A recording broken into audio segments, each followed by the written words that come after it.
out to all my movie fans out there, and welcome back to my channel, MovieFiles. Elliot back again with a brand new movie review, and today we're breaking down the new David Cronenberg written and directed body horror sci-fi film by the name of Crimes of the Future, a movie I got the chance to check out in theaters the other night, and I'm gonna let you all know by the end of this review if this film is worth checking out in theaters. We'll be discussing that and so much more in today's spoiler-free review. But before we get into the details, if you enjoyed this video, make sure you're checking me out on all my other social media accounts. If you all are new to the channel and love early movie reviews, TV breakdowns, and live streams, well, come and join the community by subscribing and hitting that notification bell. And if you all enjoyed this spoiler-free movie review, well, make sure you're giving this video a thumbs up and also sharing it. But more importantly, sharing your opinion on the film in the comment section, from your pros, your cons, your thoughts on the direction, the performances, the writing of the film, the nuances, and the body horror. Were you disturbed? Were you disappointed by the film? And if you are a fan of David Cronenberg, why don't you share with me your top 3 David Cronenberg films that you have seen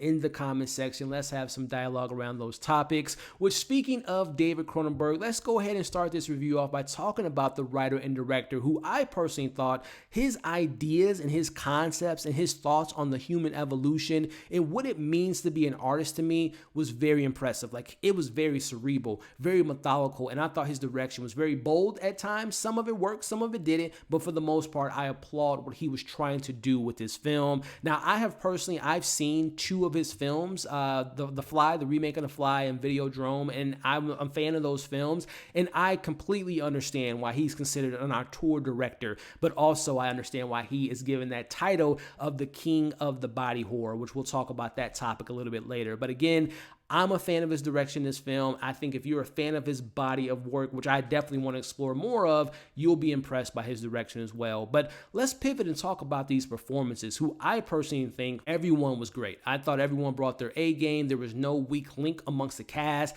I think of supporting characters like, for example, Scott Spiegsman, who plays Lang, whose character is really not that involved in the first half, but something that happens within the first 5 minutes of this film that comes back into fruition a little bit later, and his character gets more involved in the narrative. I think of Kristen Stewart, who I'm such a big fan of. In the days of her just being known for Twilight, I think we're well past those days. She's such a great actress, and she is a supporting character in this film who goes by the name of Timlin, who she is someone that works within the National Organ Registry, who takes a particular liking in one of our main characters. And I thought Kristen was just really great. She's very soft-spoken in this role, but she also has like this quirkiness to her and kind of mysterious at points, in her chemistry with Viggo Mortensen I thought was fantastic. So if you're a fan of Kristen Stewart, again, she's not the lead, but she's a supporting character that has a good 10 minutes of screen time, and in those 10 minutes I thought she was fantastic. But speaking of fantastic, let's talk about one of our leads here, who is Lee Seydoux, who I have been a fan of for such a long time. She goes by the name of Caprice, who she is the partner of Saul, who can observe and tattoo his organs in a very personal operating theater. Now, to me, Lee Seydoux is one of those actresses who is just timeless. You can put her in any decade of film and she's going to fit in perfectly. She is the emotional resonance in this film. She holds the emotional weight. She has such a great screen presence. She is, number one, incredibly talented, but also incredibly beautiful in this film. And she just has this kind of intellect about her character that I really enjoyed. And again, just such a great actress. But her scene partner in this film, the other lead, Viggo Mortensen, who his career speaks for himself, and he's worked with David Cronenberg in the past, and you can tell that synergy is there, that familiarity with them two working together is very much present in this film. He is our main character who goes by the name of Saul. Now, he is the man in this film who can grow new organs inside his body, and he and his partner do these kind of live performances of art in this film. And Viggo Mortensen, not only is he fantastic, but the thing that I really want to applaud him with is the commitment to his role. His character, as I read there, he's constantly evolving. He's growing these new organs. And as you would imagine, that's some painful shit. And we'll talk about the pain or lack of pain in this film and the evolution of this movie and this world building. But he is going through a lot of like transformations in this movie. And him, just the way he walked, the way he talked, and constantly coughing, and just the commitment. It never was shortchanged. He always committed, and it was consistent within the narrative. So I really, again, we all know Viggo is a fantastic, one of the greatest actors of our time, but he's really, really fantastic in this movie. And again, I thought everyone brought their A game. But switching over to other elements about this film that I enjoyed and kind of touching on the story, I kind of purposely didn't give away too much of the plot because I'll be honest with you all, I didn't watch the trailer of this movie. I went in knowing David Cronenberg's work. I love this cast, sci-fi horror right up my alley, so I stayed away from the marketing. But just to give you all a little bit of what you're walking into if you're not too familiar with this film. Now, without getting too much into the minutia, this is a world where imagine if the human species bodies undergoes new transformations and this whole idea of pain is no longer a thing. And what people are doing in this world, they're performing surgeries on one another. And in this world, when you're doing that, it's very erotic. It's the new sex, as they say in this film. So again, those are just some of the elements that this film has to tackle. But the thing that I enjoyed about this narrative, kind of focusing more on the themes here, I found the conversation about the policing of someone's body and the people that want to do with their bodies and the organs when they want to display it in this art form, very timely. And if you know what I mean in regards to controlling your body and wanting to do what you want to do with your body, but you have people policing what you want to do, is very timely in today's society. So I really enjoyed that narrative, as well as the different politics and the different groups that are held within this underground performance art was really interesting. And of course, we can't forget the ever-going conversation about human evolution that David Cronenberg has to say in this film. So another thing that I want to mention, the idea of beauty in this movie, it's more internal versus external, and how these different characters are again aroused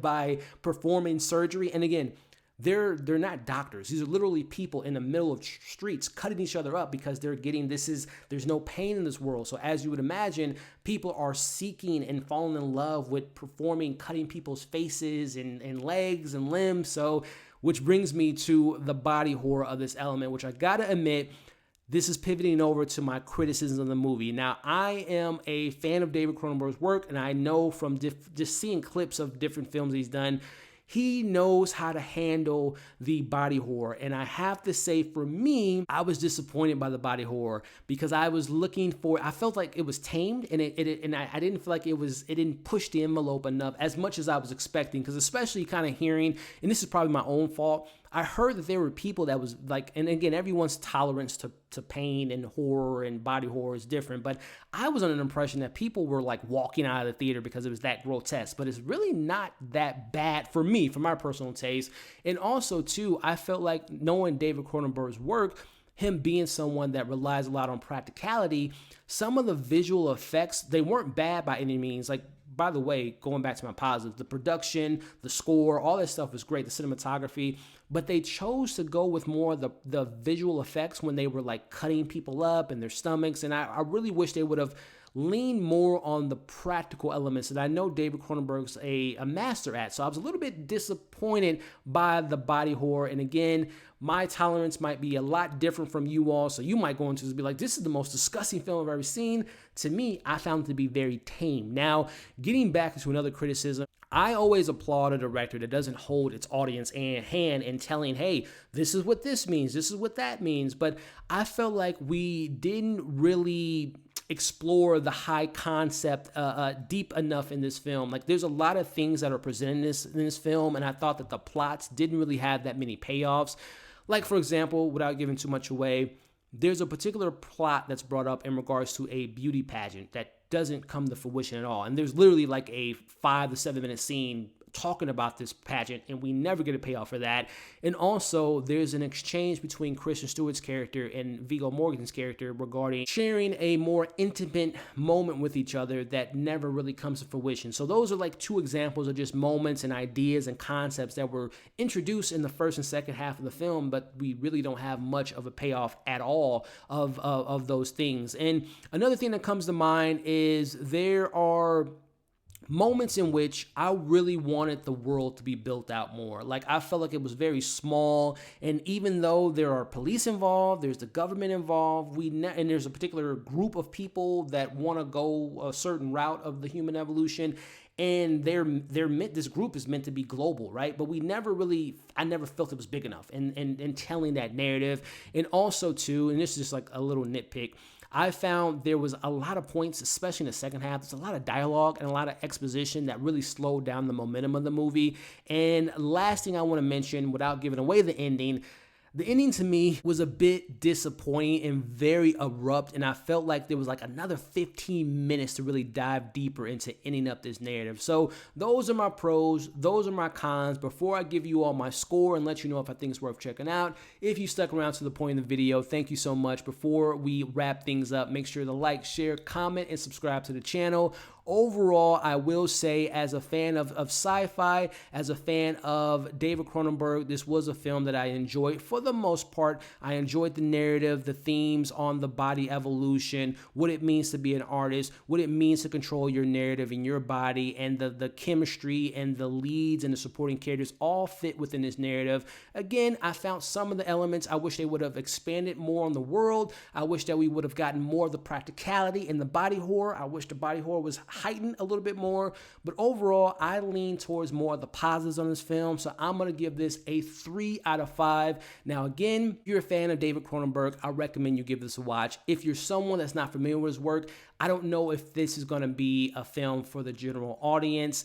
Again, take that as you will. I recommend you give it a watch, and when you do, let me know your thoughts on the film. Again, pros, cons, thoughts on the direction, the story, the body horror. Did you feel like it was disappointing? Were you disturbed by it? What did you think of the film overall? And again, share with me your favorite David Cronenberg films in the comment section. So again, thank you for watching this review. If you enjoyed it, we'll make sure you're giving it a thumbs up, sharing it, giving me your thoughts in the comments. And of course, if you haven't already, come and join the community by subscribing and hitting that notification bell. Hope you all enjoyed the review. Hope you're staying safe. As you all can see on the screen now, come and join the community. Check out my previous review. Check out my other most recent reviews, and we'll catch you all on the next breakdown.